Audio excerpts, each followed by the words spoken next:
Okay. Oh, it's on here.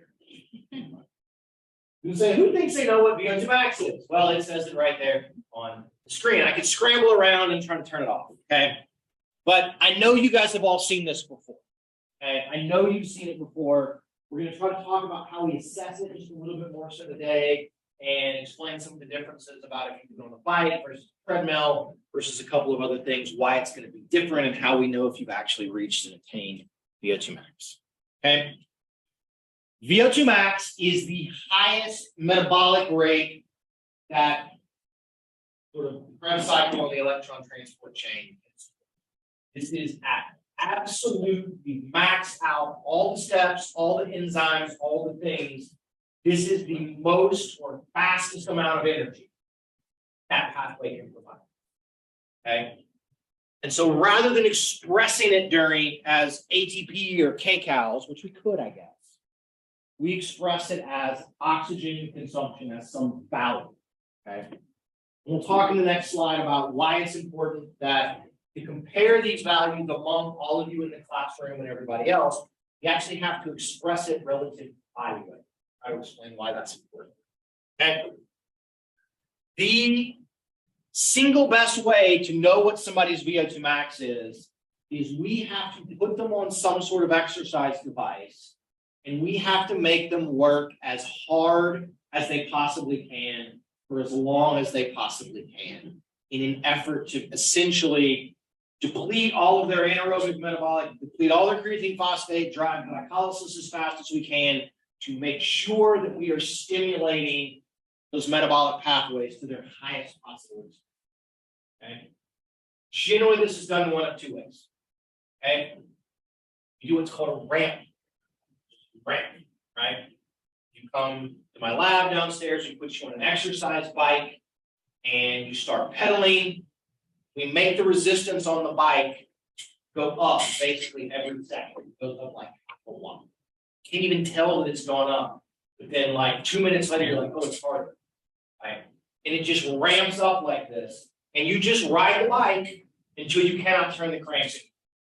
Okay? You can't turn the crank while we collect and measure expired gas. That's called a ramp protocol. It's hard to do a ramp protocol on a treadmill. Running makes it a little bit different, but you can't just increase the speed that quickly. You need like the test that lasts 8 minutes or 10 minutes or something. So we can make sure, I was like, oh, my whole thing, we can make sure that we've actually stimulated PDH and stimulated all the NAD and all of those things to our greatest extent. Okay. The other way that we do it is it's what's called a stage protocol, which is basically what we had Riley do yesterday, but do it on a bike or a treadmill. Go, we're going to run at a certain speed at a 0% grade on the treadmill. Run for 2 minutes. Then, after 2 minutes, we make the treadmill grade 2%. Run for 2 minutes. Make it 4%.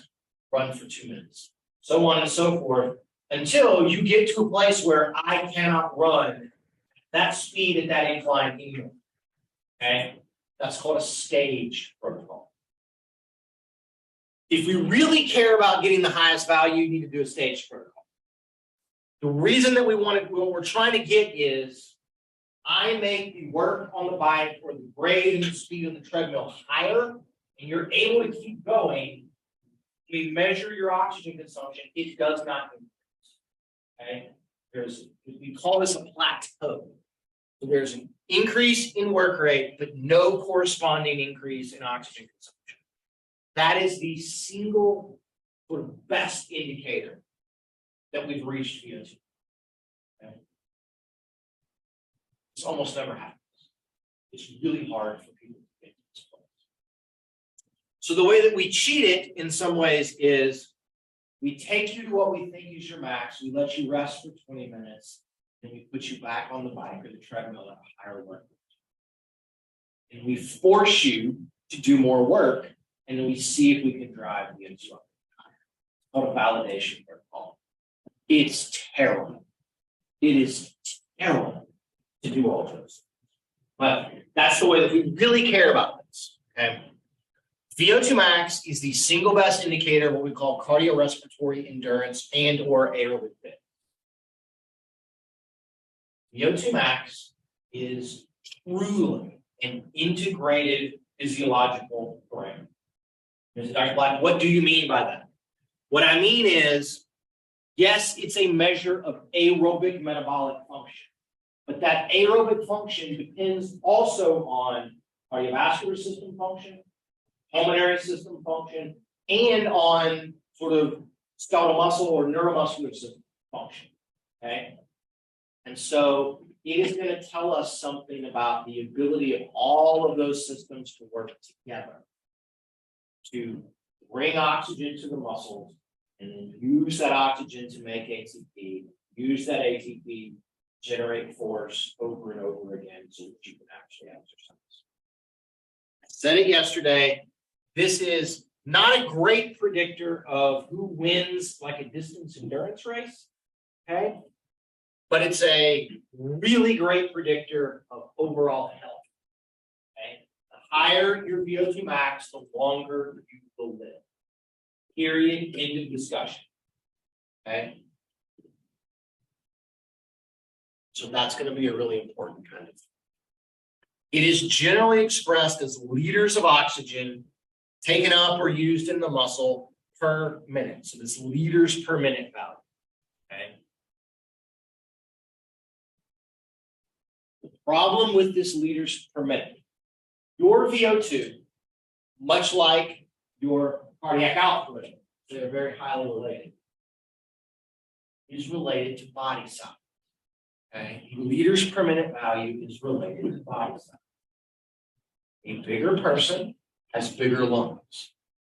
They generally have more muscle mass. They may have a larger heart. Okay. And so, because of all of that, they may have a larger VO2 value or VO2 max value in liters. We call liters per minute an absolute expression. Okay. So, the largest person in class, right, like physically the tallest and the heaviest person, might very well have the largest or the biggest VO2 max value in liters per minute. That tells us nothing about how actually fit they are. They may have a high number because they're a big person. But you might also have a high number because you're very thin. So our way to try to account for all of that is we divide the liters per minute by your body weight. Okay? Express it relative to body weight. It ends up in a value that is milliliters of oxygen per kilogram of body weight per minute. And that is termed a relative expression. Everything that I show you from now on, it's going to be relative expression. Okay? Normative values, you're going to see relative expression. Okay? What do elite distance runners have? Relative expressions. Okay? This lets us compare between people that have different body sizes. It lets us compare men to women. It lets us compare well-trained people to okay. Things that can alter VO2 max. Body size. Sex, somewhat independent of body size. Ladies, you all tend to have a little less hemoglobin binding capacity and a couple of other things that go into that may make it go down. But most of the sex effects, right, with women having less is driven by body size, but it's also driven by percent body fat. And age matters. Mine, you would say, should be lower than all of y'all's, everything else being equal, because I'm conservatively 20 years old. Probably more like 25. Okay? I have a reduced max cardiac output compared to you guys. Level of aerobic training really, really matters. Genetics really, really matters in that way. About 40% of the variance between people in VO2 max is genetic. It's a huge number of studies on identical twins. So about 40% of it is that. Okay? It's highly related to muscle mass, heart size, capillary density, and mitochondria. Okay? Because it's integrated. Because it's integrated.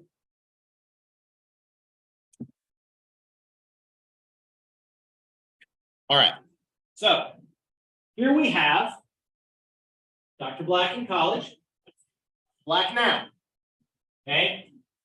Red is muscle, the yellow is going to be just what we're going to call subcutaneous body fat, but here is a person that weighs 150 pounds. to be honest, I haven't weighed 150 pounds since I was like a junior in high school. Here's me now. I do actually weigh a little under 200, thankfully. I've come back down a little place.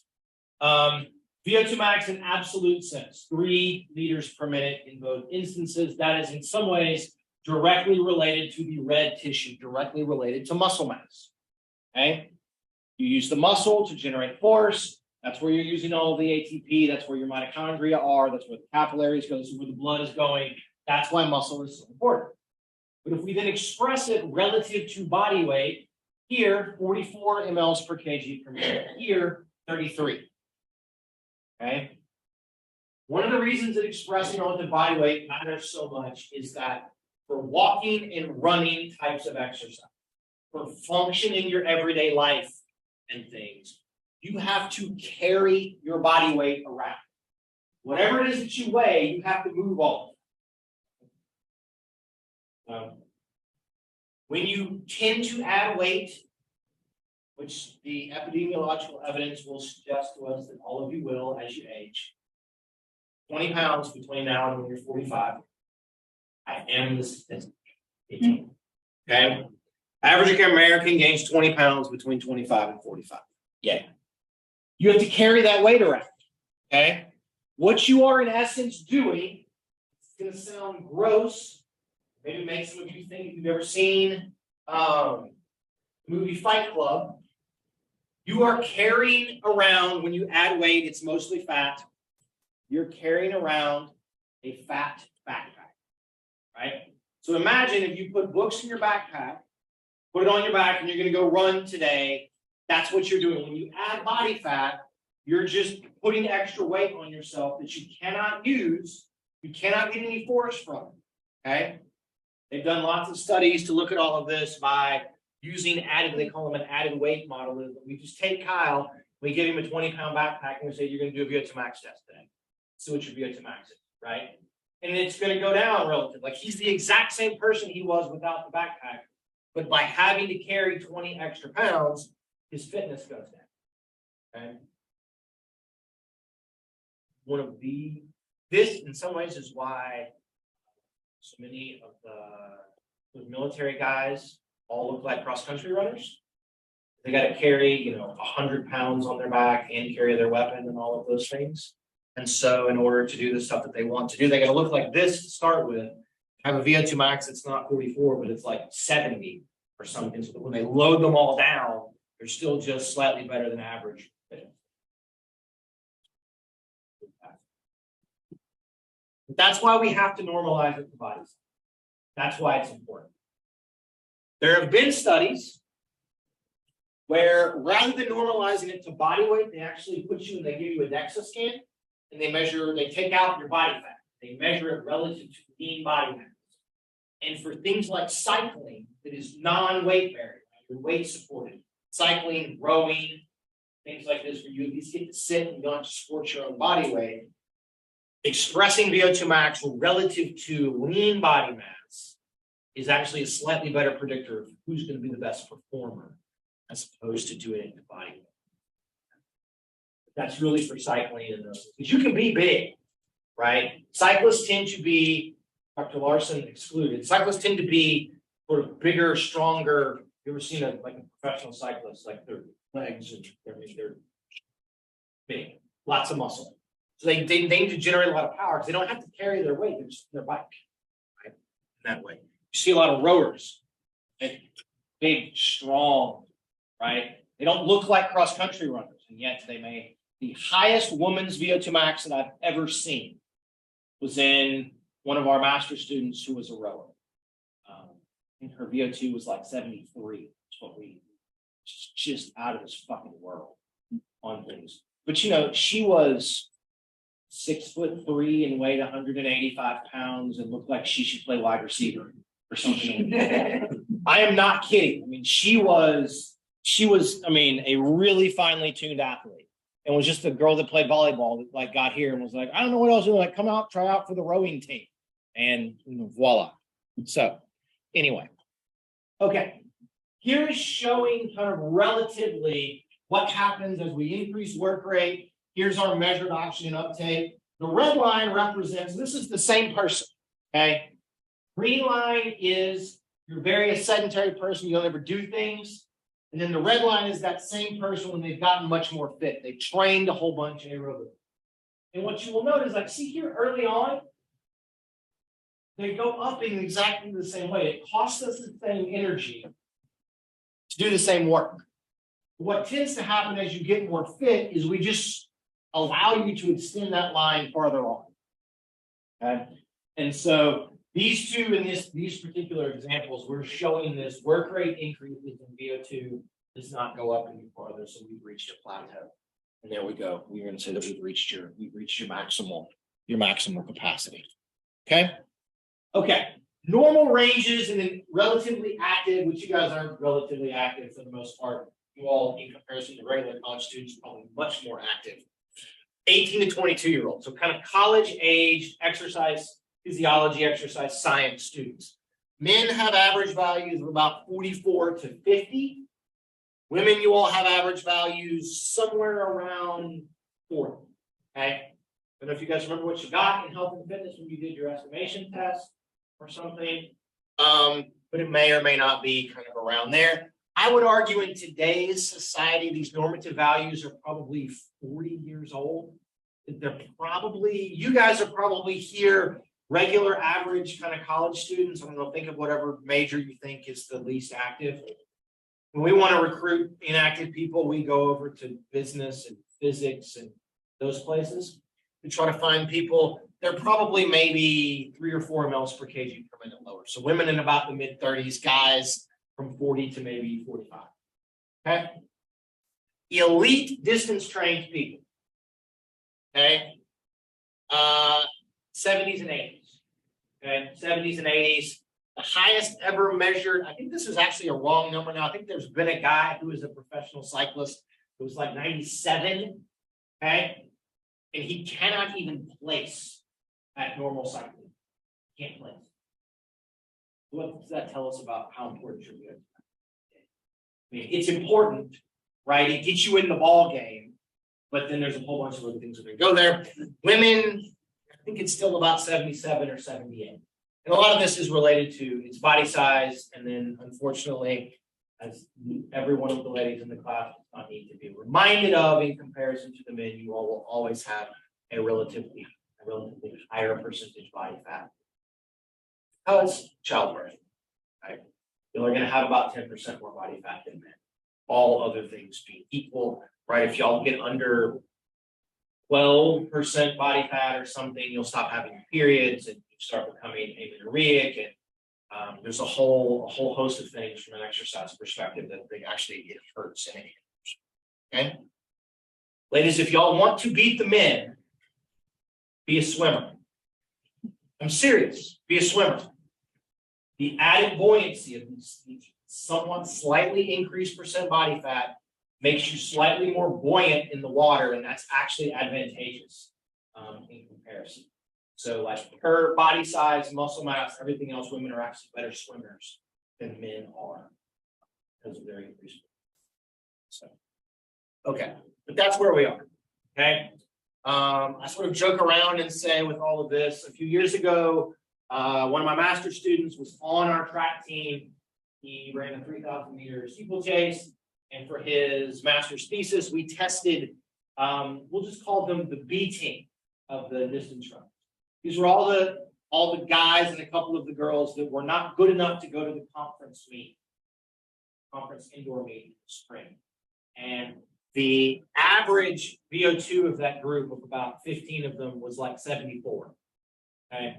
So again, very fit by what these numbers are, but they weren't even good enough to be in the top 6 or 7 on our track team. I don't know, Hannah. We're a pretty good track team, but we're not like elite. We're getting there, right? But I mean, it was at that time, it was not like the people that were winning everything. So anyway, so that just tells you guys that you need a large VO2 max to be in the game. Okay. But among people that are all in their mid-70s or all in their mid-70s to their mid-80s, a lot of other things are going to play about who's in there. Okay. The mode of exercise that we undertake to test this matters. The reason that it matters is the more muscle you use during an exercise bout, the higher your VO2. Makes sense, right? I use the muscle, I generate more force, and generate more force repeatedly, I need more ATP. We generally see the highest values during running, cross-country skiing, which is just terrible. Anybody ever tried to cross-country ski? We had one of those. My cousin loved it. We had one of those Nordic track things when I was younger. Man, it's a hell of a workout, right? Especially if you're outdoors trying to go up hills and things. But running, cross-country skiing, rowing. Why? You're using your arms and your legs. In some instances, the cross-country skiing and the rowing, you can maybe get slightly values that are kind of slightly higher, although people are so unused to doing them that it's hard than running because you're actually generating more upper body force to pull and to pull when you do those things. Right? Running is considered the gold standard. If you want to get a VO2 max, you need to get on the treadmill and run. Lots of people do it on the bike. Take about 5% off your value. You're going to do it on the bike. We use the bike a lot because it's not weight bearing, right? People aren't going to fall down. You could put your grandma on a bike and test her much more than putting her on a treadmill and making her run or something. Okay. So when we do things that are not running or arguably rowing or cross-country skiing, rather than calling it a VO2 max, we call it a VO2 peak. There are some people in my profession, soon be y'all's profession, that get so worked up about this that it drives me crazy. Well, that's not a max. That's a peak. They work hard. We know this group is really fit. This group is not. Does it really matter? Does it really matter if it's 70 or if it's 68? Like, who cares? Sometimes it matters. Maybe sometimes it does, but generally it doesn't. Okay, that's a peak. It's the highest VO2 during an exercise that uses something less than sort of all upper and lower bodies. Okay. That's what I've called the VO2 peak. So, as an example, this is from some pictures from a study that we did. It's been a long time ago. It's almost 15 years ago now in my very first job. Hear them riding the bike like a regular person. Right? They had values that looked like this, okay? In red, let's just say. And then arm cranking, sitting behind the bike using just their arms. And we get to the same max value, but it's in green, so it's a little bit lower. Okay? Arm cranking, you get about 75% of what the bike value is. Okay? Which is probably more than you might think. But you're still using your legs a lot because you're kind of holding yourself down, doing those kinds of things. This is heart rate, and your heart rate is not getting up quite as high when you're doing the arm crank. It's a really weird test because you finish it and you cannot move your arms, but you're like not out of breath. You're like, I just crushed it. You're like, because you're using a small amount of muscle, so you don't have to tax your lungs or your cardiovascular system nearly as bad. Okay. Now, again, this is the thing, very easily lends itself to a short answer question on a test. When you do a VO2 max test or a VO2 peak test, there are criteria that we put in place to say, you tried really fucking hard. This is what we need, okay? We don't need Riley doing backpack tests where she says, I'm just stopping, even though I can go a little bit. You would never do that to me, right, Riley? Bike, never. The single best thing is this plateau in VO2. We increase work rate, VO2 does not go up any higher. If we get that, great, it's a max test, boom, done. Okay. As I told you guys, though, this is hard to get. It's really hard to get, especially in sedentary or relatively untrained. Hard to get. In the absence of this, we're going to go to what we call secondary attainment criteria, which is 2 through 6 here. This is going to involve us measuring other physiological parameters that are going to correspond to or predict to us that you tried really hard. Okay. First of those is a blood lactate level of what we call 8 millimole. Your resting blood lactate is between 1 and 2 millimole. Okay. Don't worry about what the millimoles are, it's just a number. The millimoles aren't a number, they're a unit. Right? If rest is 1 to 2, you are at basically 4 times the resting level of lactate. This means we are well over lactate threshold, which means you are definitely driving lots of pyruvate into, lots of glucose to pyruvate, and there's so much pyruvate that all of it or a large amount of it cannot go into the Krebs cycle. Okay, it's getting driven to lactic acid. That only happens at very, very high efforts. 8 millimole. I mentioned this yesterday. Our second criteria is an RER over 1.1. And now sometimes it needs to be 1.15. We're just going to say 1.1. An RER of 1.1, you all will see next week. There is a thing called a ventilatory threshold. And when you get over lactate threshold, you start making lactic acid. The hydrogen ions from the lactic acid are going to bind to bicarbonate in your blood, which is stored CO2. And it's basically going to force CO2 out of your blood. That drives extra CO2 that's not coming from oxygen consumption, that's not coming from aerobic metabolism, and that drives our RER over 1. Again, this is really a breath-by-breath measure of the same thing as the lactate. This tells us we're making a lot of lactic acid, which means we are likely getting really close to maxing out our aerobic pathway speed. This third one here, you've reached 90% of age predicted VO2 max. It's kind of wild. I don't like you will all have roughly the same age predicted VO2 max, and it's not of much use. Because you're all slightly different sizes, you're all slightly different levels of activity and all of this, so we don't do a lot with this one. We use perceived exertion of 19 or 20 on the 6 to 20 Borg scale, which just means you think you're trying very, very hard. You can lie to us, right? This one's not great, you should lie. And then the other one, we really end up using our lactate, RER, and then this last one, that you've reached 90 to 95 of age predicted max. 90 to 95% of age predicted max. So that means, right, if you're 20, your age predicted max heart rate is 200, and that means that you're able to get to 95% would be 190 beats. 90% would be 180. Okay. Now, some of you, I never did send you guys a picture of my watch when I was running public fitness that I a few weeks ago. Okay, I'm 45. At the time, I was 44. My age predicted max heart rate is what? 175 beats per minute. The last time I jogged over at the Huff, I was doing a pretty brisk jog on something. You know what my heart rate was? 182 beats per minute. I could have gone faster. Okay.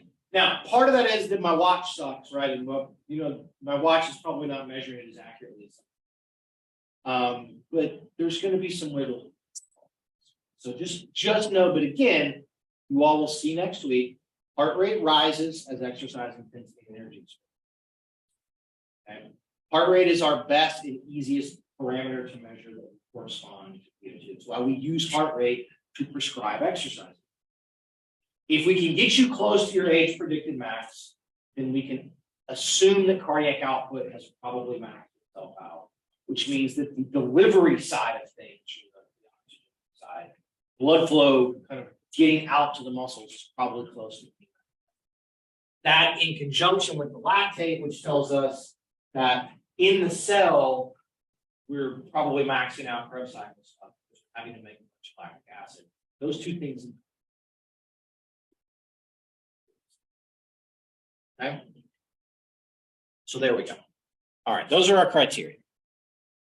All right. So what determines VO2 max? As I told you guys, it depends and it's somewhat complicated. Okay. It is availability and uptake at the lungs. The lungs are rarely limited. Okay. Unless you're at altitude or unless you have some kind of pulmonary disorder, asthma, emphysema, COPD, your lungs are rarely the place that things go wrong, which is why, to me, ventilation and pulmonary stuff is not very interesting. It's not usually a problem. Okay. Oxidative enzyme levels in the muscle, very key. Cardiac output, particularly the stroke volume. You'll see more evidence. Get into a little bit of that and we'll wrap up that. Okay. Would increasing the number of mitochondria help to increase aerobic metabolism? The answer is of course yes. We did this example the other day, right? If I double the mitochondria, I can now put twice as much pyruvate into the Krebs cycle where I make lactic acid.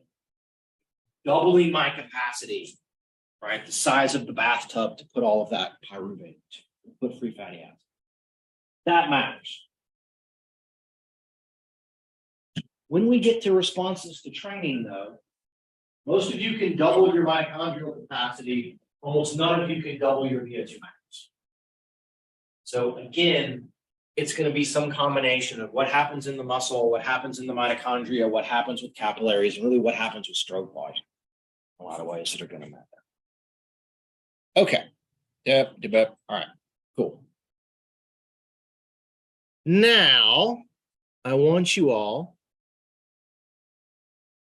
I'm going to start talking about hormones. I guess I should ask, anybody have any questions about that? But I know y'all have probably, of all the things that we've covered in class, that's probably like one of the things that you've seen the most often. Okay.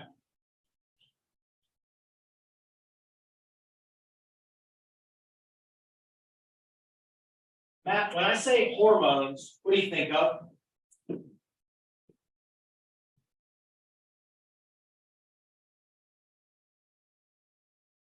Okay. Fair. Anybody else want to wager? When I say steroids, what's the first thing that pops in your head? What pops in your head? Muscles. Okay? Muscles. When I say steroids, this is what you guys think of, right? Yeah? Okay. A dude with no neck and like traps that are like how you get those things in that way. He's taking some sauce, I'm sure.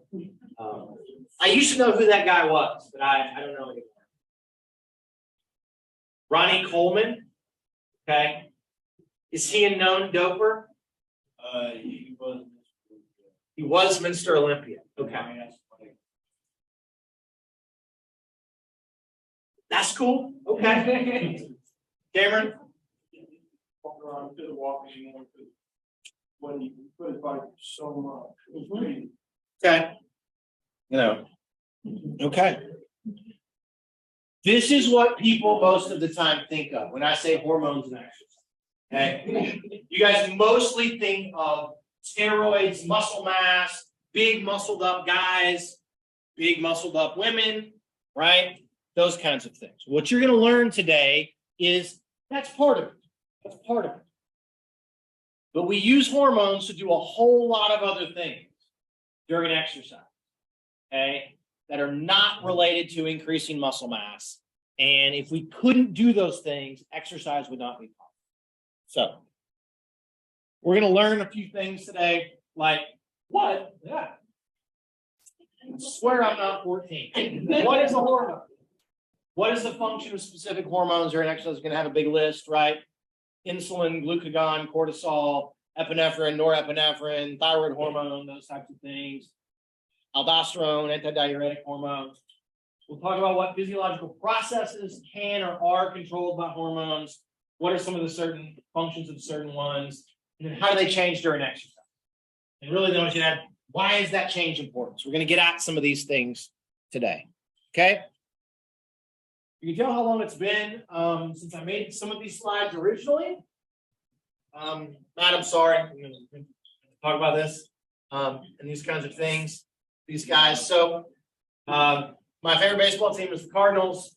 Hidden somewhere in my house, I have a thing from when Mark McGwire broke the home run record, this big, like, kind of picture thing, this big panoramic thing. Now I can't display it anymore. But there was a time, right, especially in baseball, that when you say hormones and exercise, everybody thought about all these great big jacked up dudes that ate a bunch of basically cheating. Theoretically. Okay. Pardon? You ain't cheating, you ain't trying. That's one response, right? They're all cheating, and you're still the best player. I don't know. In the midst of all of that, like you see some of this now, you're like, oh yeah, we really should. Like, why are we so naive about all of this? Like, people don't look like that very often. Cameron. So, UFC versus K1. K1 is the Korean mixed martial arts organization, and they allow people to take steroids. Okay. And it's crazy. It's super fun to watch. So, can we talk about that for a second? Why? Why is it fun to watch people like hit each other? I've never been fascinated by this.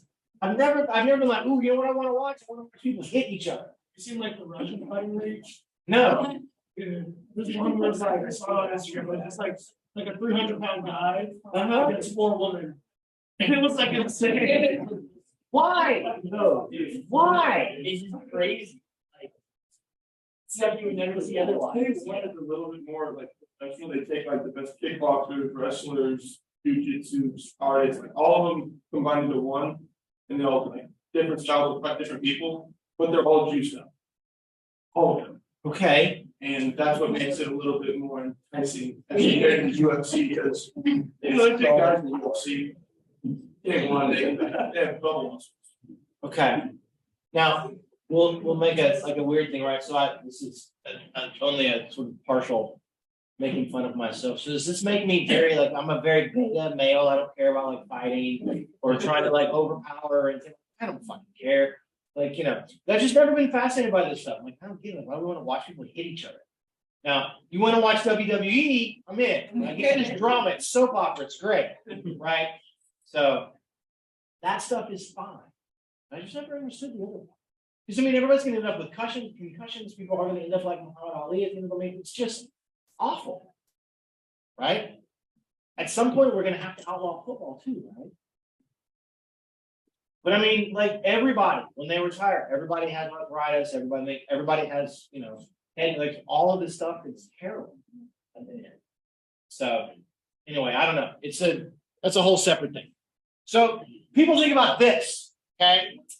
Y'all got me off track. I apologize. We think about this. Now, what about this? Do you think when you do the Tour de France, don't think of Lance as the gopher? Lance, he had not admitted to it yet. When we put some of these things together many, many years ago. What if you're going to do long-term cycling? Or you're going to run an Ironman, okay? Run, bike, swim, does some crazy stuff, okay? What about this? Do you ever think about the hormonal response to long-term endurance type exercise? You ever think about that? No? Jordan, did you think last time you went for a run or a bike or swim, you're like, man, cortisol doing this? No? Probably not. You probably should have. Okay? So I would argue that physiologically, the ability for hormones to change and control, especially some metabolic process, is way more important during endurance exercise than it ever is during sort of resistance training or the kind of response after a bout of resistance training. Once you've got some anabolic hormones, you're going to get a reasonable response after resistance training. If you don't get the proper change in multiple hormones, then this kind of stuff ain't going to work. Right? It's not going to work. So that's part of the kind of unexpected thing that I think people don't place this in the proper context. Okay. All right. Let's talk about this. Here we are, we're riding our bike. There are cardiovascular changes that take place. There are pulmonary or respiratory changes, there's metabolic changes, there's temperature changes, there's fluid balance changes that take place constantly throughout exercise with these things. Almost every one of these processes is regulated and controlled by, or at least assisted by, some sort of hormonal change. Okay? Some sort of hormonal change. So we don't usually think about that. We almost always think about big dudes, big women, muscles. Muscles, muscles, muscles. When we say hormones, we think about muscle mass, or to be honest, right, we'll probably also think about the menstrual cycle, something like that. Okay. If we had more time, ladies, we could spend 2 days talking about sort of female physiology, the menstrual cycle, and exercise performance, because there's a huge amount of research that's finally being done on all of it. And we're actually finding some relatively fascinating things. Elite women athletes, they pay very, very close attention to these things to try to time cycles and stuff around big performances and all of this. And so they're finally, especially in Europe and in Australia, a little less so here. We want to talk about why, but they have these big sort of, their Olympic committees are funding lots of research. Okay. So things that are going to go on, probably the most important. You'll know I put anabolic processes like growth, repair, put it in third. Okay.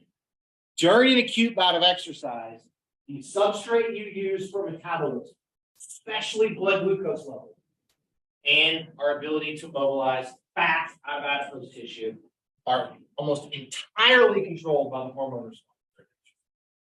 Okay? These two things are substrate. What we need to break down to continuing exercise is under hormonal. We don't think about it otherwise as well, but your fluid balance, kidney function is controlled, urine output, water retention, sodium excretion, all of these things are under the control of hormone. Okay? Under the control of hormone. During exercise, we're going to use fluid balance to help us regulate body temperature. We don't regulate body temperature correctly. The worst thing that happens is you have a heat stroke and you die. The less worst thing is you get too hot, it causes central fatigue, and you slow down and you stop. Okay. Okay. So let's talk about the control of substrate. As we've seen all week, exercise increases energy demand, right? You have Brock stand up and do squats, energy demand goes up. Are you the goat? Who is the goat? Is on your sticker on your laptop. It's a shoe. It's a shoe brand. Oh, okay. Okay. Never mind. Showing my age, my naivete. Okay. All of that. Y'all, stickers on your laptops tell me things about yourself. Allie's now like, don't ask me why it says country or something.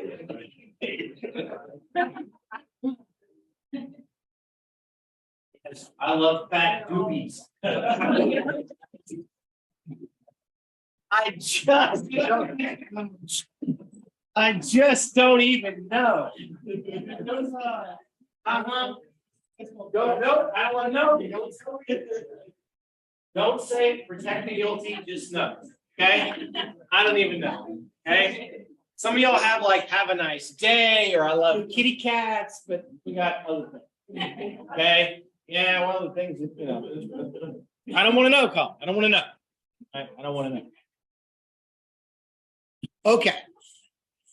You exercise, substrate demand is going to go up. Energy use goes up. We need more glucose or more carbs. We can get it one way, like Angelo, we can just have some applesauce. Is it? Or is it actually, it's Go-Gurt?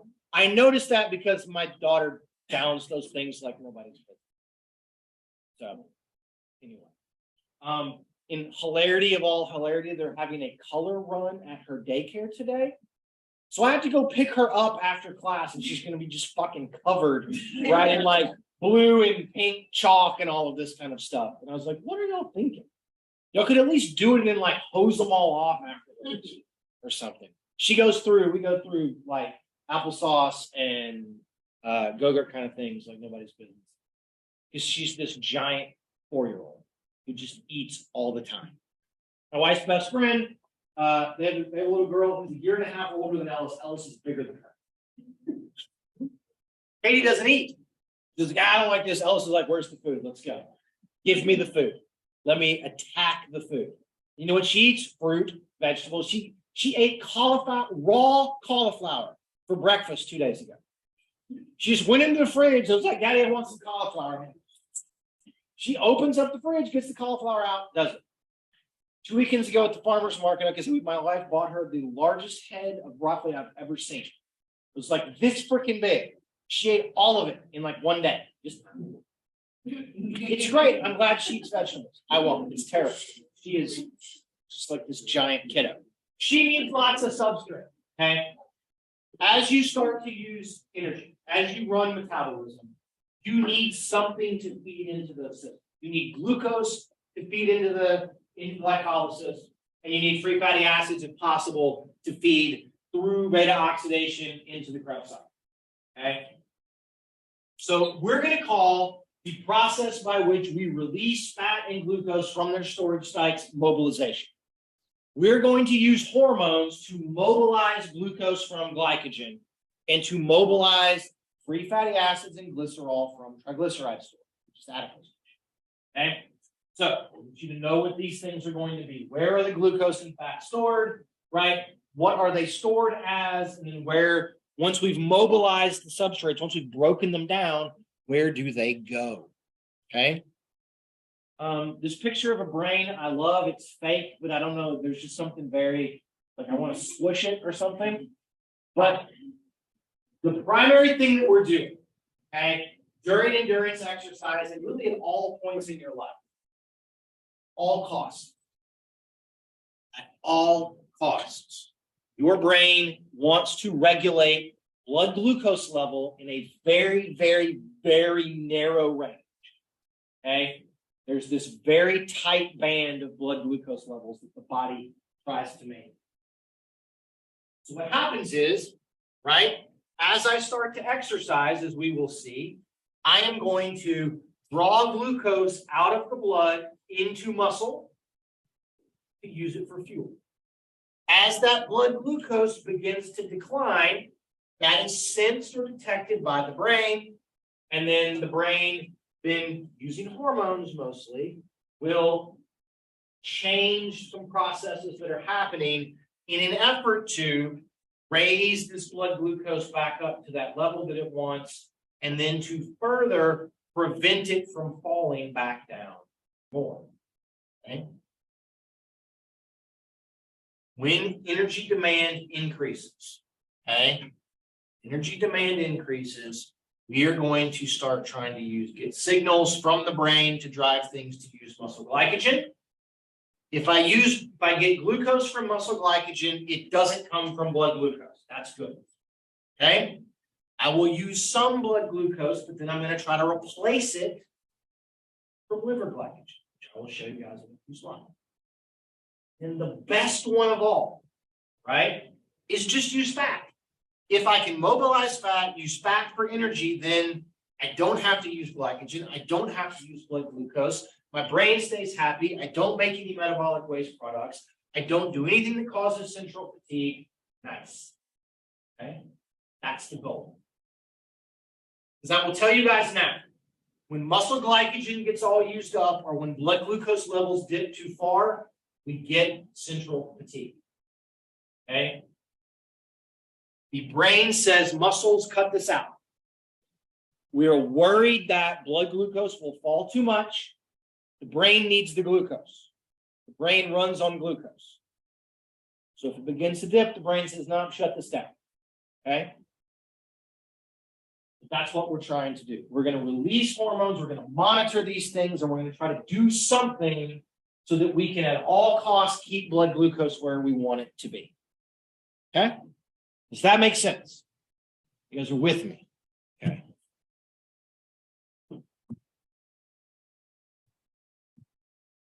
Okay. So, one of the things that we do to maintain plasma glucose as you start to use it up is we replace it. Okay? We replace it. I'm pouring, imagine, right? Great, let me borrow your thing. Muscle. Ooh, it's heavier than I thought it was going to be. Yikes. Right? You get swollen just carrying your thermos around. Right? Muscle. Muscle needs glucose. Right? My poor Mountain Dew is a blood vessel, and I've got glucose in here. There's no glucose actually in this. Right? But I start exercising, and I start using up the glucose in here, and I start pulling some out of the blood, and I dump it into here. Right? So this is going to fall. One of the ways that I can, right, prevent this from falling then is as I dump it in here, is then I got to get from some other place, and as this is going out, start filling it back up again. Okay? So that is going to be this idea of releasing things into the blood to replenish the glucose that we've taken out during exercise. We are very, very good at matching need to demand. As you draw glucose out of your blood during exercise, you are going to almost exactly match that drawdown from breaking down liver glycogen, stored glucose in your liver, and dumping it from the liver into the blood. Okay? Very, very tightly controlled, and we'll talk a little bit more about that in a minute. Okay? There are glycogen stores in the liver. You can also take non-glucose precursors like amino acids and things and do gluconeogenesis and make some glucose that. Okay? That's one way that we can keep blood glucose from falling. We can match it, replenish it. The other way is very simply don't use it. Okay? Don't use it. That's sometimes called sparing in the exercise book. You want to spare blood glucose. Don't use it. Okay? If we reduce plasma glucose reliance, we're sometimes going to get stuff from glycogen, but then we're going to have a problem. We also want to spare our muscle glycogen because if that goes, we got problems too. So the primary thing we do then is we want to mobilize fat from adipose tissue. Okay? Mobilize it there. Or, and I really should move this up to here. We want to release more back into the blood. Another way to get more glucose back into the blood is to eat or drink something that has glucose in it. And this is the value of Gatorade. This is the value of Powerade, or those gel goo packets that you're going to get. Okay? If you consume something that has glucose in it, in about 45 minutes, your blood glucose levels, or half an hour, your blood glucose levels are going to go up. So I can put more in once I start exercising by eating something. There's some circumstances where that's going to become very, very important. Okay. And the big point for today is that all of these processes are primarily controlled by hormones. Okay. Primarily controlled by hormones. Okay. Now, I've sort of already stated this, but I want to say it again. Okay. You need to understand the big picture of what the body is attempting to do. Okay. We basically have two goals during long distance exercise. And in the animal world, we're really good at doing long distance exercise. Our genes have evolved so that we're very good at this. We actually thermoregulate really well in comparison, right? It's not really warm enough yet. It's like 90 degrees out. You take the dog for a walk, right? Covered in a fur blanket. They can only diffuse heat when they can't. And these things, we don't have that problem. Okay? We're bipedal. We're relatively energy efficient with the way that we move. We thermoregulate well. We are designed to do aerobic exercise, which is why now that we don't do any because we're really sedentary, we're really good at storing fuel, and we have a lot of fuel available, and we're really good at all of this. Yeah, so that's why we're all obese now. But we have two goals, okay? Two goals. And these goals are there and are present because they keep us from fatigue, okay? They keep us from fatigue. We need to match glucose uptake by the muscle to its release from the liver. That maintains blood glucose that way. Because if blood glucose falls, fatigue. Okay? That's goal one. Our second goal, whenever possible, is to not use up our muscle glycogen. Similarly, when muscle glycogen goes away, It's when Brock felt shitty during the marathon. Okay. When muscle glycogen goes away, that can also cause central. And if our goal is to be able to hunt or gather for long periods of time, long duration endurance events, we need to try to keep these two things in check because it won't cost you. Okay? So if these are our goals, we need to be able to be very good at breaking down glycogen in the liver, replenish blood glucose, and we need to be really good at using fat as an energy store so that we don't have to use muscle glycogen. Right? So we don't have to use muscle glycogen. So you guys will see a lot of the hormone responses are going to help us accomplish these two goals.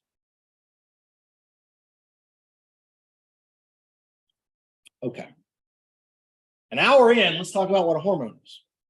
Okay. A hormone is a chemical messenger. It is a hormone because it goes into your blood. Epinephrine and norepinephrine are also neurotransmitters. You know when they're a neurotransmitter, when they're not in your blood. Okay. Same molecule. It does a lot of the same things. We just call them something different. That's what makes it a hormone. It goes into your blood. Hormones generally come from endocrine organs. Okay? What's an endocrine organ? An organ that makes a hormone. Okay? Circular definitions, I don't like. Right? Pancreas, the adrenal cortex, the adrenal medulla, thyroid gland. Okay? Those are endocrine organs. Now we can also argue, and again we're getting into the semantics, but you can have hormones from non-endocrine organs such as nerves. You get a lot of epinephrine and norepinephrine out of nerve. Are they neurotransmitters? Are they hormones? It doesn't matter as long as they're there and they're working. Okay. How do hormones signal? This is really, really, really, really important. Okay. Hormones exert their effects by binding to receptors. Okay. Depending upon the type of hormone, those receptors may be in different locations. Some receptors are on the surface of a cell. There will be sarcolemmal receptors for hormones like testosterone. Okay? Nope, that's not true. I said that wrong. That's entirely not right. Things like insulin. Testosterone receptors actually in the nuclear receptor. So strike that. Okay? Special receptors on a cell or inside a cell, oftentimes in the nucleus. And what they do then is they initiate or promote numerous cellular actions. They might bring something into a cell. They might drive the synthesis of a certain protein or enzyme. They might activate or function themselves as a thing called a second messenger. Okay? A second messenger is like a go-between. Right? It's junior high, and the second messenger is your friend that's going to go tell the person you like that you like them, rather than you just telling them yourself. At least that's how it was when I was dark age. Tinder or text messages or any sort of non-face-to-face communication or awkward random phone call communication that was possible. That's what a second messenger is. It's sort of a go-between. Okay. We break up hormones into what we call steroid hormones, which come from cholesterol. They are lipid soluble. They can easily pass through cell membranes. Steroid hormones tend to bind to receptors inside the cell because they can get through the membrane, because the membrane is lipid. Okay? In the blood, though, steroid hormones often require carrier molecules because they're like fat, they're like free fatty acids. They do not mix well with the plasma. And then there are peptide or protein hormone, what we call non-steroidal hormones. They are not lipid soluble.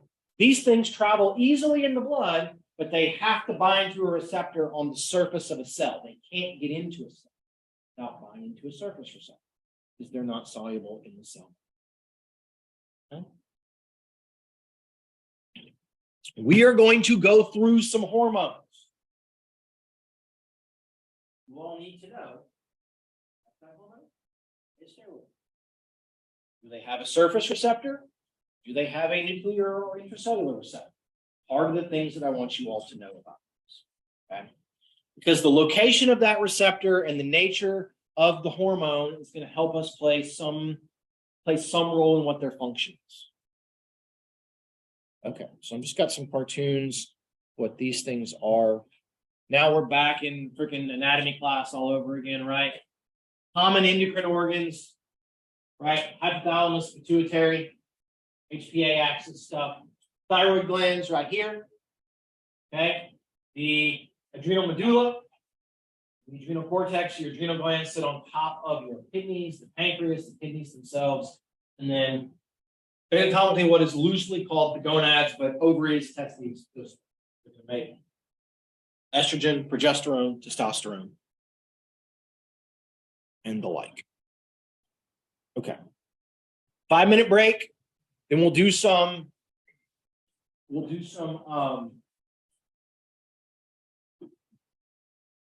actual work.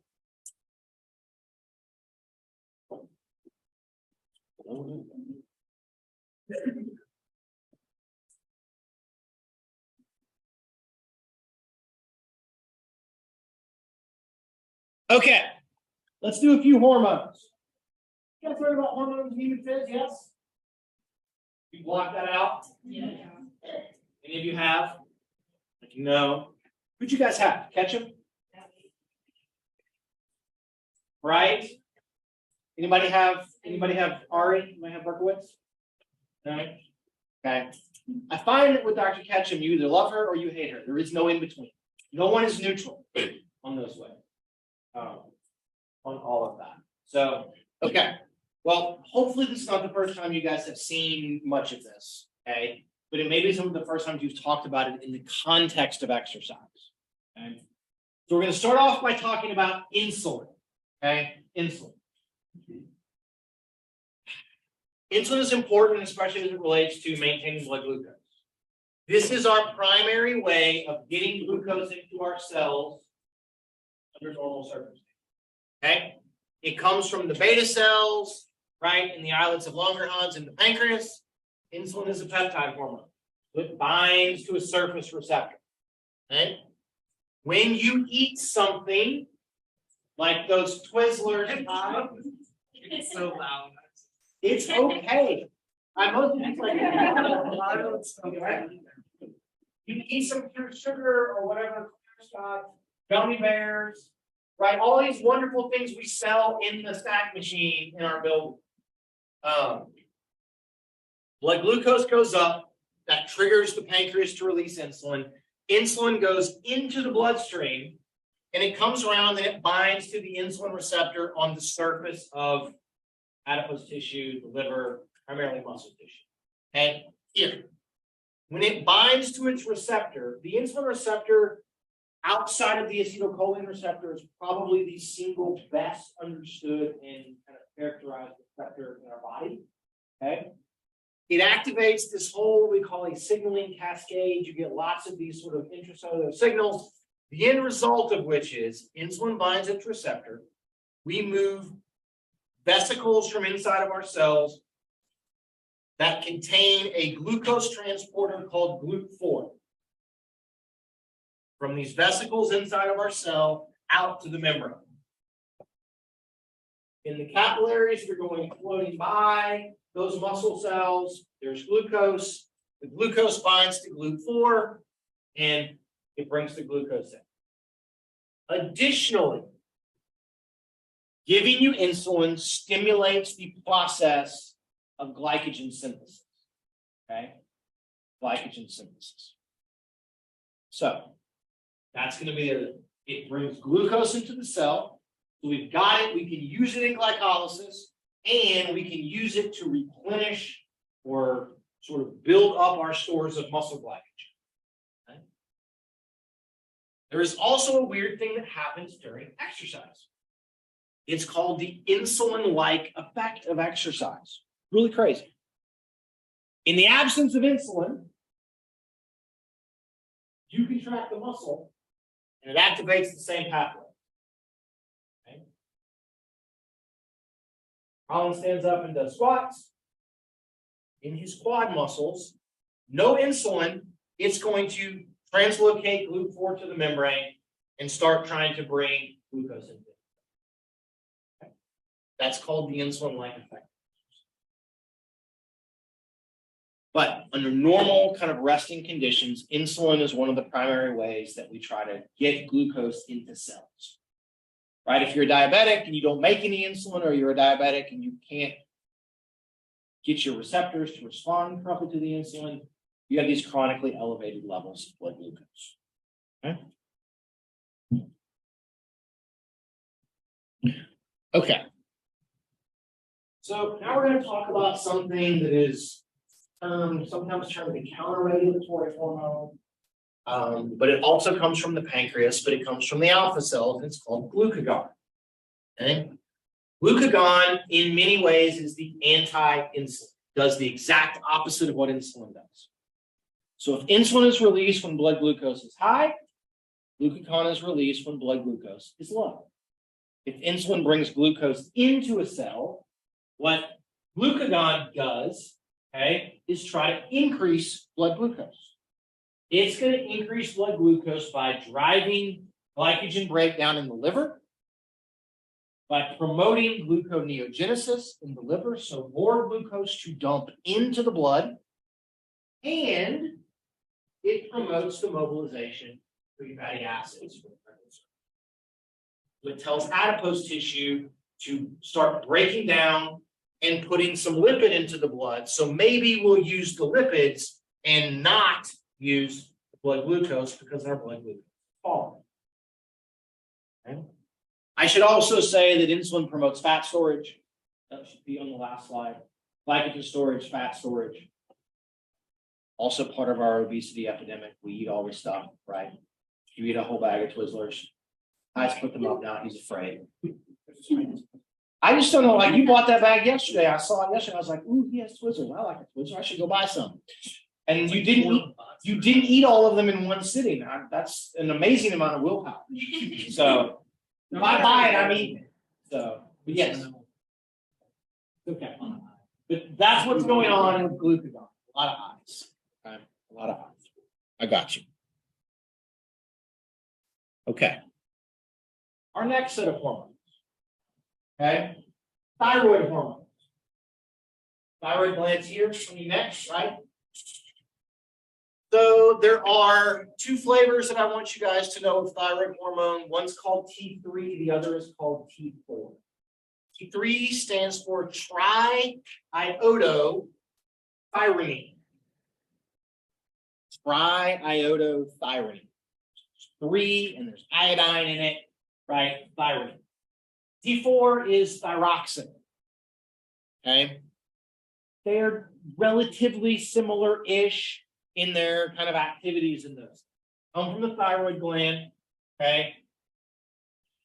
The function of your thyroid is really fascinating. It helps to control and regulate metabolism. Okay.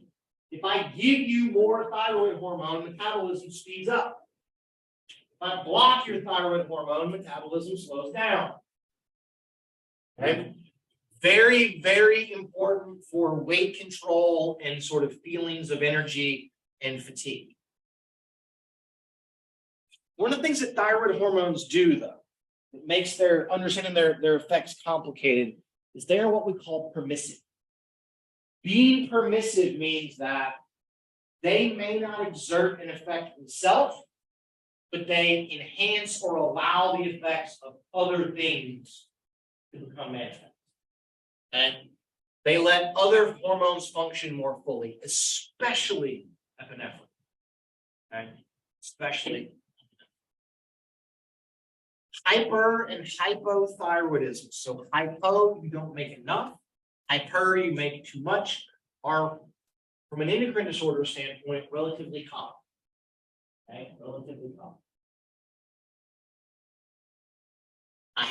We had a dog. My first ever dog was this giant chocolate lab.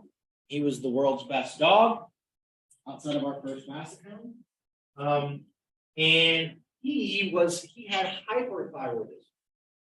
So we had to give him medicine. He couldn't keep weight on. He weighed 100 pounds. He ate all the time. He was always losing weight. He was hyperthyroid. So we gave him pills to block some of these things to try to slow it down. My mother-in-law, in addition to when she got diagnosed when she had a brain tumor, she was also hypothyroid. Hypothyroidism, very, very common. People that have hypothyroidism oftentimes will be obese, right? They have low levels of energy, and because they don't make enough of this, they tend to gain weight relatively. They gave my mother-in-law thyroxine. She lost 15 pounds like immediately, just gone. Energy levels went up. She felt better. She slept better. It's crazy. So balancing these two things out, really important. I had a lab partner when I was a junior in college, and our entrepreneurial idea at the time was we were going to become doctors, and we were just going to irradiate people's thyroid glands and then give them back however much of the hormone they wanted. You could be whatever weight you want, right? You can't put weight on, great, we'll knock it out, we'll give you less than what you need, and you gain weight. You want to lose weight, great, we'll knock out your thyroid, we'll give you too much, weight will fall right off. Obviously not that simple. We're stupid 20-year-olds in a whole lot of ways, but that's kind of what goes on.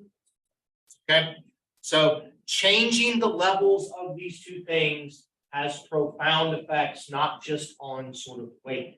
It really seems to promote sleeping or not promote sleeping in a lot of ways. It changes people's personalities. It changes how fidgety you are. And some of this, it's a really, really interesting and fascinating system, the way that thyroid hormone interacts with everything else. Okay. Okay. Our favorites. Catecholamines. Epinephrine and norepinephrine. I'm sure all of you know epinephrine is adrenaline. We don't call it adrenaline anymore. When they used to call norepinephrine noradrenaline, it's called epinephrine and norepinephrine. They come from, the reason they were called adrenaline, they come from the adrenal medulla. The adrenal glands they sit on top of the kidneys. Okay? I give you epi and norepi, it increases metabolic rate. Okay? It also increases glycogen breakdown in the liver, increases fat mobilization from adipose tissue, increases heart rate, increases the force of contraction of the heart, so it makes cardiac output go up. It makes your blood pressure go up, okay? It also increases respiration. So it makes your breathing go up. All of this collectively, right, is what we tend to think of as the fight or flight. Fight or flight. And all of its associated kinds of things. Okay? How many of you were stressed for the test on Monday? Okay? I'm going to ask Hala this question because I think she'll take it in the right way. Hala, how often did you have to pee before the test? More than usual, less than usual? I feel like I did it. You didn't? Okay. Well, all right. So much for my. It's okay. When you guys get stressed out, right? Oftentimes your blood pressure goes up, right? Blood pressure goes up. It drives increased filtration of the kidneys. Oftentimes when you're stressed, you will urinate. You'll make more urine. Often. You get the double window with studying a bunch as you drink a lot of caffeine, a lot of coffee, a lot of those things. You're pushing a lot of fluid and you're stressed out. So lots of urine. Okay. Heart rate goes up. All of this is fight or flight. We need to raise metabolic rate, mobilize substrate for that metabolism, increase cardiac output so we can make sure we can get lots of oxygen and blood flow to the muscles so that we can apparently do Korean MMA or fight off, in my case, an owl or something. That's where I usually tell my owl story. Let me tell you about when I have had a lot of this. I was chased by an owl. And all of this was going real crazy in the midst of those things. I told that story one year in class. And the next time we turned in assignments, I had a student that had found like a little notepad that had it was in the shape of an owl. And they inserted it into the thing and it said I'm sorry on it or something. It was very cute. I don't know. I should say I don't know who did it in the midst of those things, but there we go. Pardon? No, they did not. Maybe I don't. It was it was like that big, but it was it looked like an owl, like a notepad that was an owl. So I don't know if they just happened to have it, if they actually went out and found something. So It's a lot of things. But I appreciated the thought, right? That they're like, look, we're going to be the owl and apologize for the fact that we chased you and those kinds of things. Okay. But that's where fight or flight comes from. Okay. Another one that sometimes gets a bad rap, especially we'll call it the diet, fad, bro sciencey, apparently muscle mama e community, cortisol. Okay. Cortisol comes from the adrenal cortex. So it's from another part of the adrenal gland from where epinephrine, norepinephrine comes from. Everything up until now has been a peptide hormone. Cortisol is a steroid hormone. So cortisol tends to get released in between meals and also when you're stressed. It is going to try to help maintain plasma glucose levels in between meals. Okay? In between meals. The downside of cortisol is that it does lead to increased protein breakdown. One of the ways it tries to maintain blood glucose is drive catabolism, break down muscle. Those amino acids go to the liver through gluconeogenesis makes them into glucose, raise blood glucose. Okay. It also mobilizes fat, and then it has this other kind of interesting corollary effect where it blunts inflammation. Okay, blunts inflammation. Anybody ever had a steroid, like a dose pack? You get really bad poison ivy, or you've ever had a cortisone shot, like in a shoulder, a knee, in your neck, or someplace like all of that? That's cortisol. That's what you're getting. Prednisone is basically cortisol. Okay, it blunts the inflammatory response. Okay, my mother and I, we've yet to figure out if Ellis is going to be, are wildly responsive and allergic to poison ivy. Wildly so. And so, like, if I even think I've gotten like in the same room as poison ivy, I'm going to break out like nobody's business. And so we would have a hard line to our primary care physician, be like, yep, we got exposed. And he would just, have some prednisone. Here you go. Right. Prednisone does some other kind of weird thing, but it helps to blunt the itchy stuff from poison ivy. It's autoimmune. It's like an immune response. So I've had that. I've had cortisol in my shoulder with some injections and those things. That's very, very lovely. You get those things. And some in my neck. Okay? But it blunts inflammation. That's my sort of idea of the use in sport. We use corticosteroids all the time, right? From a medical standpoint. They use them as pain relievers. They use them to blunt inflammation, to prevent tendinitis. And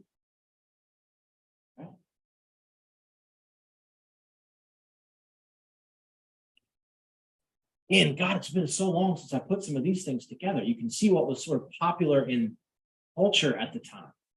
Let's talk about growth hormone. Okay.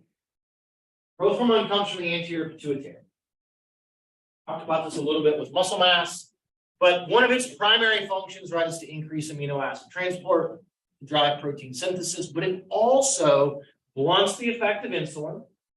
Okay. But blunts the decline in blood glucose from insulin, it drives insulin down, and this in some ways is the usefulness of when the people that take testosterone also take growth hormone. It increases fat mobilization from adipose tissue. It is going to try to function to spare glucose in blood. Okay, so you can buy it in this way. They sell it right for these things. Here were pituitary dwarfs. These were the roll-offs. There was a Little People, Big World was the thing. You know what they are. So now you guys can Google those things. That's probably 20 freaking years old. So I probably put some of these slides together for the very, very first of this in maybe 2008 or something. Okay, I need to get some new slides, or at least some new pictures. And then here is what would be sort of pituitary giantism, right? Like this guy has an overactive pituitary. He makes lots of growth hormone, and he is, 8 feet tall. So growth hormone also going to play a big role in the midst of this. Okay. Now, everything closed. Groups of 5. We're going to do our assignment. You guys are here. We're getting credit for being here.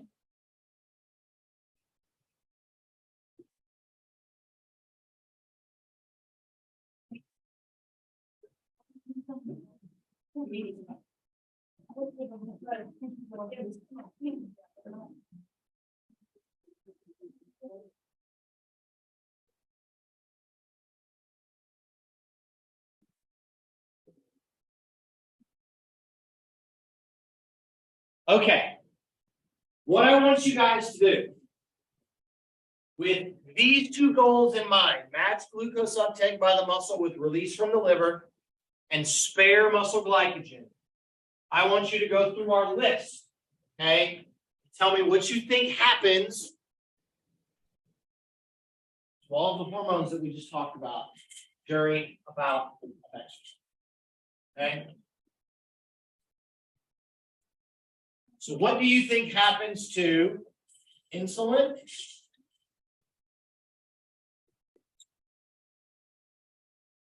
Glucagon,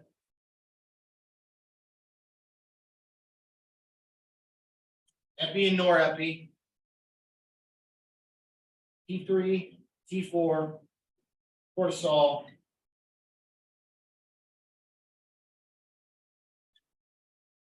growth hormone. Did I miss one? Look, I missed one. There were supposed to be 7. Did I miss one? Did I group something together? I don't remember. Do these 6, right? You start exercising right now. You're going to run for half an hour. What happens to all of these?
Reminds me of my childhood.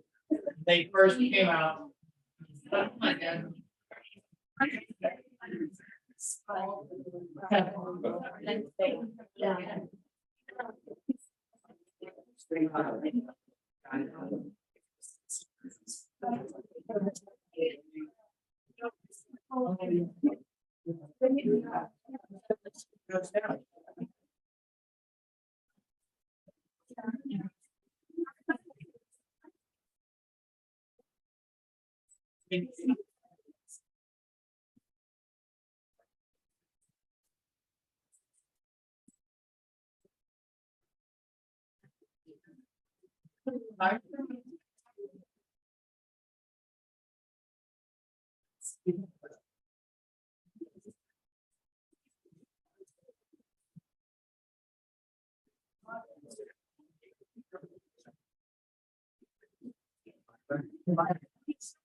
What do you do? You got a tattoo, like cover your tattoo during the test, right? That student's got to be happy. It's not just. How does your blood glucose start to fall so that it kills you overnight? Or it's all.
Wait, tell her the group.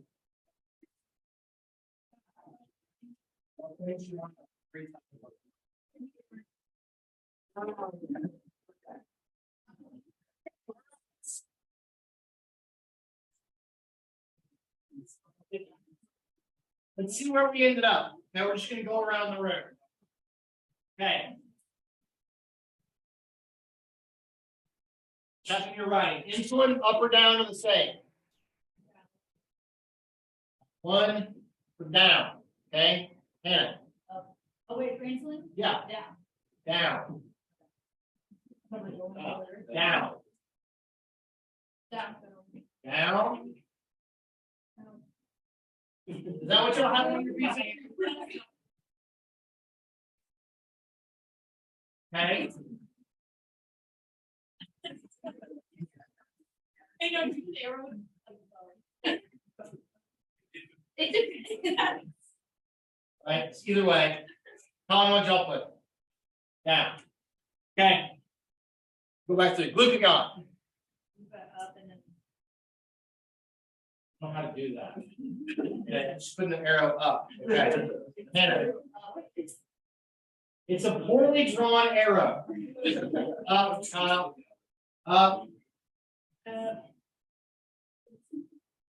Claire. Glucagon. On.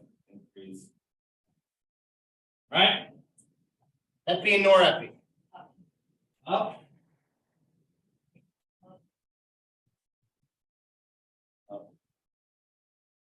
Up.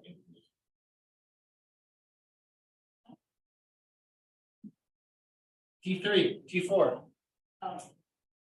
Up. Changed your answer on me. Up.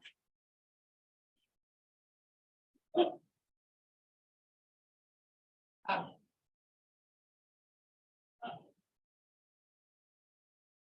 Nice. Let's go back the other way. Oh, cortisol. Going back through again. Oh, we're going the other direction. Cortisol. We don't know. Don't have an issue. All right, we got a question mark on cortisol. There. Up. Up. Up and down. Up. Then down. Okay. There. Sammy. Up and then down. Up, then down. We choose down. Finish shot. It's actually like a 1/3 shot, right? You could say the same. Okay. Growth hormone. Be nice. Be nice to me. Up.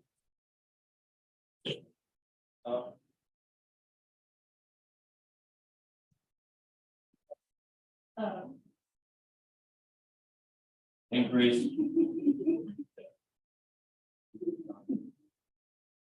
Who you all think you're right?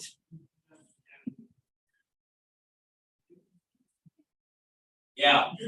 Yeah? Yeah. Hey. Nope. This is right. This is right. This is right. This is right. Weirdly, this is right. And that's right. Okay? Anybody ever ask you what happens to hormones during exercise? As long as it's not insulin, just say it went up. Okay? Why? Why would insulin need to go down, and why is it advantageous based upon this for all of the other ones to go up? If you understand this, what happens if you know their function makes logical sense. Okay? Match glucose uptake by release of glucose from the liver. Which one of these hormones leads to an increase in glucose output from the liver by breaking down glycogen? This one, sort of this one through this one, this one, this one. Maybe not growth hormone quite so much, right? Okay. We spare muscle glycogen by using fat. Which ones promote fat breakdown? This one, this one, this one, this one. So why does insulin have to go down? Makes no sense, right? How do we get glucose out of the blood into our cell to be able to use it to exercise? That's what insulin does.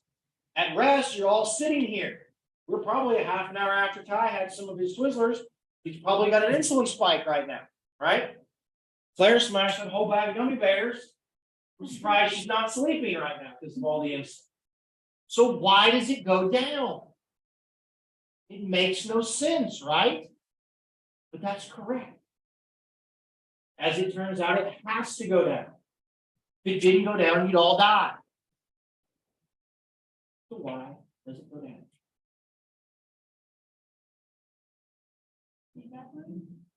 Maybe. Okay. Glucagon does try to inhibit the effects of insulin, yes. That's one of the things that is driving all of it. But how am I going to get glucose into my cells, which I need some of?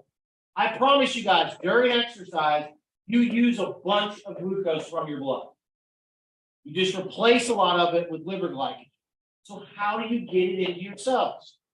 Valerie, did you have an idea? Yeah, I just know that exercise pushes glucose into your muscle cells, and so your pancreas is not going to release as much. Okay. What's that called? Insulin-like effect of exercise. Muscle contractions drive GLUT4 to the membrane. When we figure out all of the signaling of that, a person will win a Nobel Prize. They've been working on it for 50 or 60 years, right? Somehow, muscle contractions, it's probably related to calcium and stress along the muscle membrane, drives GLUT4. So, if that drives GLUT4, and then you release a bunch of insulin, you would actually make your blood glucose levels fall too much. And if they fall too much, then you go into a coma and you might die. Okay? You can become hypoglycemic. And so, in that way, because of what exercise does, that's how all of this works. Now, this is also the reason why, because our genes have evolved, this is the way that they work. This is also part of what's responsible for obesity. This is also why, if you remember from health and fitness or from chronic disease, this is why, if you're just physically active and you contract your muscles every couple of days, a reasonable amount, you're not going to ever be a type 2 diabetic. Okay? Because we can drive blood glucose down, stimulate GLUT4 just by contracting our muscles, and so we don't need to make insulin. So it keeps the pancreas healthier, it keeps our insulin sensitivity better. It's just good for us. Otherwise, basically every other hormone goes up during it. And a lot of it goes up as it relates to like exercise intensity. Okay. So if we look at this, right, here is blood glucose levels, here's insulin levels, you're exercising for 3 hours, there's this precipitous fall in insulin, blood glucose spikes a little bit early on, and then it's going to kind of level off. We want to hold blood glucose relatively. Okay, so that's kind of what's happening there. This is a lovely other graph. Here in the blue is the glucose, right? Blood glucose stays in this very, very narrow range over 3 hours. Everything except for cortisol goes up. Cortisol goes up for about the first half hour to 45 minutes. Then after about an hour, it's going to begin to come back down again. It's kind of a weird one. Okay? But that's the big thing. Epi and norepi go up. Cortisol goes up. Glucagon goes up. Drive glycogen breakdown in the liver. Drive fat breakdown from adipose tissue. Here's changes in plasma epinephrine. You really want to stress yourself out, go sprint. Or at least feel somatically like you're stressed out. Go sprint. Right? In like 30 seconds, you're going to get like basically this sort of giant spike in epinephrine when you do very, very high intensity exercise. So we know that the release of epinephrine is in some ways kind of directly going to correspond to the exercise. What is your work rate in those ways? Okay. So huge stress response when we do this. Part of this is you have to raise cardiac output to be able to maintain exercise at that. You've got to drive a very, very fast increase in heart rate, stroke volume, and increases in respiration. So it goes way up really, really fast. Okay. Okay. Here's some weird things. We're going to do this. This shows cortisol.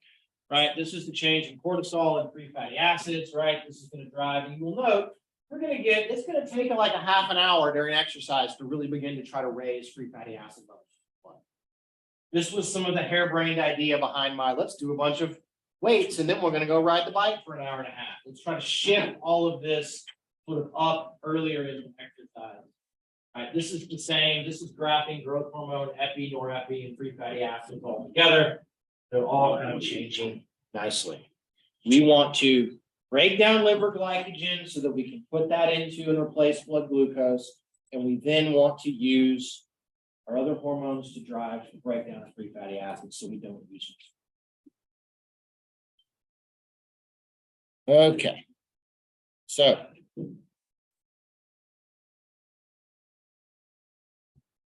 really quickly, let's talk about fluid balance. Okay. I'm going to ask a very bro-ish question.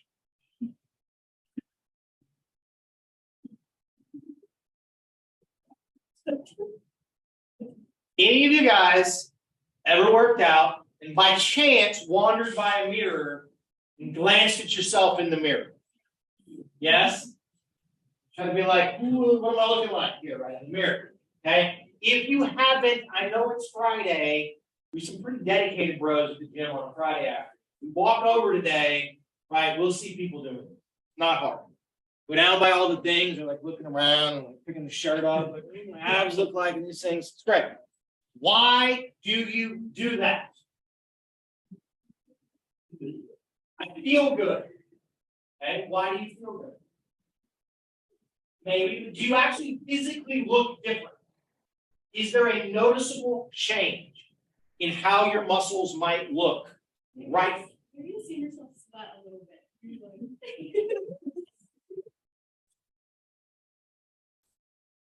Okay. What is that pump? Water. When you exercise, okay, you run muscle contractions, you drive the metabolic processes in your muscles, it raises blood pressure going to those muscles, as you guys will see next week. We're going to move water out of the blood and out of the interstitial space and drive it into muscle fibers. Okay? So those muscle fibers will swell. That is what the pump is. Okay? It is water moving into your muscle. They look bigger because they're bigger. Right? They look more defined because they're bigger. Just wait an hour, it's all going to be fine. They're going to go back to normal. Okay? That occurs because of changes in osmotic, or what we call oncotic pressure, which is the buildup of metabolites and positively charged ions inside the muscle, draws water. Water is very polar, can be very strongly negative on one side of it, draws water in. Also what we call hydrostatic or water pressure. When blood pressure increases, the pressure of the water pressure in your blood exceeds the water pressure in muscle fibers, so it drives the water out of the blood and into the fibers. So during and about of exercise, your plasma volume, or the water in your blood, may fall 5-10% over time. Okay? Your blood volume is going to drop because the water in your blood goes down. It's going into your active muscles for the most part.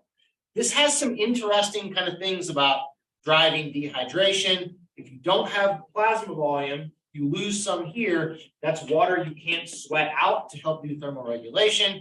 So it's going to cause overheating. And then there are also some cardiovascular.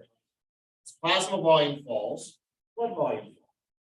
Blood volume falls, venous return falls. As venous return falls, cardiac output falls because stroke volume goes down. All of that will make way more sense to you guys after you listen to me drone on about all of that while you're sitting by the pool next week. Okay? So there's understanding this kind of fluid balance and how we might alter some of this, especially after exercise, is important. So we use a couple of hormones to drive fluid balance at the kidney. Okay? Most of your sort of fluid balance in your body is weirdly enough driven by your kidneys. Kidneys also play a huge role in blood pressure. You guys talk about that all in human phys, the role of the kidneys in blood pressure. But we're going to make aldosterone from the adrenal cortex and then something called antidiuretic hormone from the posterior pituitary Aldosterone gets released when blood pressure drops.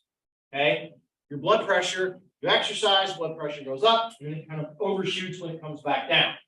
You get aldosterone release. You lose and you drive some of that plasma into your blood, from your blood into your muscles. The pressure drops a little, you get aldosterone. Aldosterone says hold more sodium, reabsorb more sodium at the kidney. You reabsorb sodium, you have less water filtration. ADH does the same thing, but it does it in the opposite way. It's controlled by this sort of concentration of the plasma. As water leaves the